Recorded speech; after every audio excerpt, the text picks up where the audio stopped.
राज्याचे माजी गृहमंत्री अनिल देशमुख हे उपमुख्यमंत्री देवेंद्र फडणवीस यांच्या विरोधात निवडणुकीच्या मैदानामध्ये उतरणार असल्याची चर्चा सुरू आहे आणि आता यावर स्वतः अनिल देशमुखांनी देखील प्रतिक्रिया दिली आहे। मी कधीही एकटा निर्णय घेत नाही, पक्षाकडून जे काही आदेश दिले जातात त्यावर मी निर्णय घेतो अशी प्रतिक्रिया अनिल देशमुख यांनी दिलेली आहे।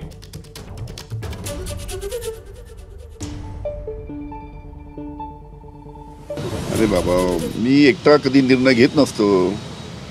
आमचा पक्ष जे काय असेल ते ठरवेल आणि तसा आदेश देईल जो काय असेल त्याला। अरे बाबा, मी एकटा कधी निर्णय घेत नसतो। आमचा पक्ष जे काय असेल ते ठरवेल आणि तसा आदेश देईल जो काय असेल त्याला। तुमची वैयक्तिक इच्छा आहे का पक्षाने आदेश दिला तर लढण्याची? चला पुढचा विषय। साहेब हे पवार साहेबांचे एकदम विश्वासीय व्यक्ती आहेत। इथे किती जागा लढाव्यात याचा निर्णय हा आदरणीय पवार साहेब, अनिल देशमुख साहेब, जयंत पाटील साहेब घेतील। त्यामुळे अनिल देशमुख साहेब उभे राहिले तेच मोठा चॅलेंज हे देवेंद्र फडणवीस साहेबांना नक्कीच देऊ शकतील।